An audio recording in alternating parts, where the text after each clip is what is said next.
This video's featured affiliate is PTO Link, the easy way to connect your tractor's PTO shaft to your equipment. Order yours using the link in the description and receive a 5% manufacturer's discount. Today I have Courtney Scott with me. He's the proprietor of Tractors in Kalamazoo, Michigan. Hi, Courtney. Hey there, Paul. How you doing? Thanks so much for having me.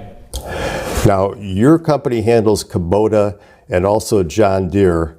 Let me ask you, why did you pick those two brands to specialize in? Yeah, I stick with John Deere and Kubota. That's just what I'm going to sell, and there's quite a few reasons that go into that. They're going to have the largest network of dealers all around the country. John Deere and Kubota are pretty much nationwide. I know that there's gaps, there's areas where you might have to drive 50 or 100 miles to get to one, and that's more the exception than the rule. But for the most part, nobody else is going to have the availability of parts and of certified technicians like those two manufacturers are. And I think that's really important for somebody to consider. John Deere and Kubota are going to hold their value better than anybody else out there. And that's not a knock on anybody else. And sure, some of that might be related to the fact that John Deere and Kubota are probably doing more marketing than anybody else as well. However, that dime's not on you. Yes, you may pay a little bit more up front. I don't necessarily think you're paying for the name, paying for the marketing. But a lot of the design and engineering goes into that. And so coupled with holding their value over time is also that reliability. And no, neither of these tractors are perfect. I'm not gonna ever make that claim. And you know what? I would take features from both Kubota and John Deere, combine them to build the ultimate machines. I don't bleed green, I don't bleed orange, I bleed quality. And I want reliability, and I want the best features, the best bang for the buck. And I think that John Deere and Kubota do that. Okay, I guess the biggest question between those two things that I always think about is the controversy of whether or not people like a rocker pedal or people like the two pedals for forward and reverse. Is that enter into being a big deal with people when they're selecting a tractor? Yeah, so the treadle pedal on the Kubota tractors is a little bit of a hot topic for some folks, definitely. I am not personally a big fan of that rocker pedal, the treadle, where you push forward or backwards with your heel or your toe. I think you get used to it if that's the only machine that you're using and you're using it over time. I talk to a lot of folks though that have knee issues or hip issues or whatever it is, and you just can't really control the heel portion of that motion very well.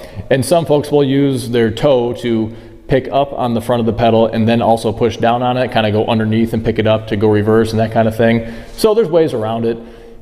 A lot of their models also unfortunately have the brake pedal right above the hydrostatic pedal, which I don't think is a very good design. However, you would think if it was that big of a concern, then Kubota would have done something about it at this point in time. Metal hoods and fenders or plastic hoods and fenders. I know people seem to have strong feelings about these things one way or the other, and I guess it's because the manufacturers tout whether or not they're all metal or all plastic in those areas. What's your feeling on that? Yeah, metal versus plastic is another little bit of a hot topic there. Me, I am more of a plastic guy, which is in the vast minority, and I am called all sorts of things on YouTube about that. I can tell you in the used market, it's way easier to find clean John Deere tractors than it is a Kubota. I tell you, all these guys think that you just drop something on a plastic hood and it's going to shatter. It's just not true. Look at the videos. They drop shot puts, they drop bowling balls on these hoods and they just bounce right off, But if you go to the Kubota hood, a metal hood, I don't care who it is, you drop it on there and it's going to dent it, the paint's gone, it's going to rust and corrode. You're not going to knock it back out with a hammer. There's good and bad to both of them. I don't think it's the end of the world either way, but it is definitely a preference. It's something that if you've had a good experience or a bad experience with one, it may shape your opinion on it moving forward. Say I have a Kubota tractor and I've already bought a bunch of attachments to go onto the front end. If I wanted to trade in and get a John Deere, will I be able to use those attachments? Yeah, good question about the adapters, and it's very common, and I sell them myself. I do have the John Deere style of quick attach that would attach to your loader, and then the front face of that would be the skid steer quick attach. And so if you have a neighbor down the road or a buddy or your old tractor with skid steer quick attach, and now you get into a John Deere, you're going to be able to put one of those adapters on, attach it to the front of your loader there, and then put on those same skid steer quick attach attachments that you've already been used to.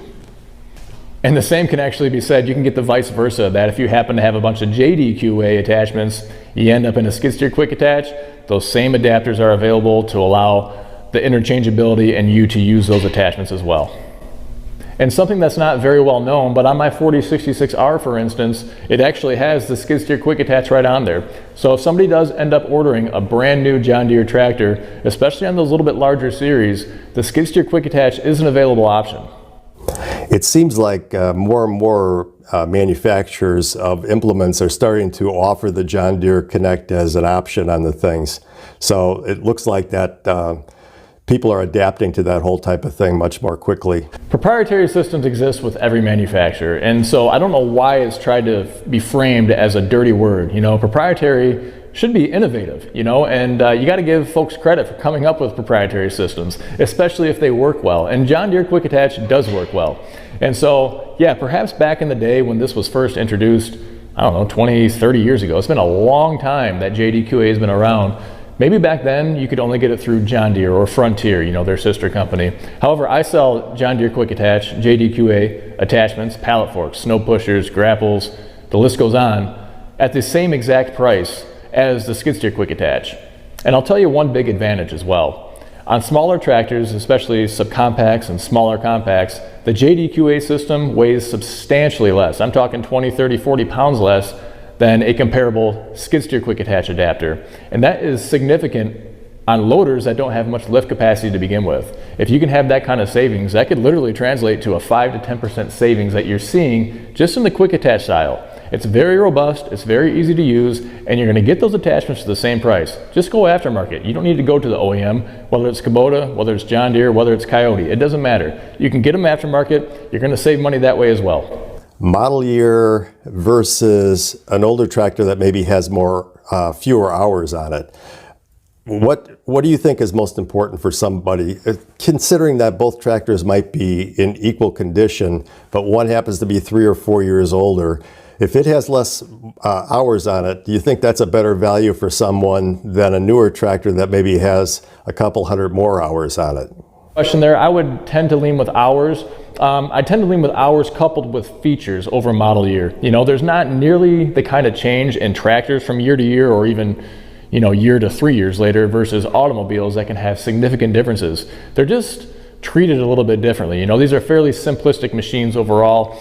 And, you know, I would be much more concerned about, you know, getting a tractor with 200 hours on it and maybe having a third function or a fourth and a fifth remote on the back, or the better of two loader options versus getting one that's a couple of years newer and having higher hours and maybe not those extra features. I think it's much more important for customers to focus on, you know, the horsepower, what loader comes with it, the mower deck, if it has warranty, tires, whatever it might be, hours, you know, all that stuff is up the priority scale for me over the model year.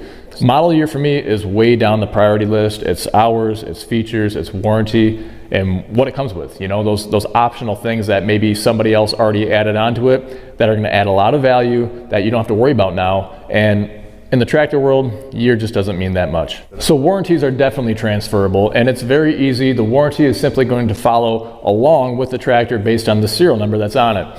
And so if you move from state to state or East Coast to West Coast, or whatever it might be, any dealer that you take it into is going to be able to just plug in that serial number there, see it still has bumper to bumper warranty or powertrain warranty or emissions warranty, whatever it might be. Doesn't matter if it's Kubota or John Deere or anybody else for that matter. All the major players do the same thing. They handle it in the same manner, and it's very easy. There's no paperwork for me to give a customer to say, hey, you need to fill this out and deliver it to the dealer that's near you. You simply can just call up your dealer when you get the tractor, say, hey, just got this tractor here. Here's the serial number. I'd just like to register it with me and with you. That way it's already set up on my account if I need to take it in there and have some service work done or get some parts or whatever. But it's really not necessary. It's super easy, and that's one of the great things about it. Thanks for coming on today. I appreciate it very much. Paul, I want to say thanks so much for having me. It's really been a pleasure. You asked a lot of great questions here, and I hope that your viewers found this very helpful. If you have any other questions, feel free to reach out. Thanks again, and take care.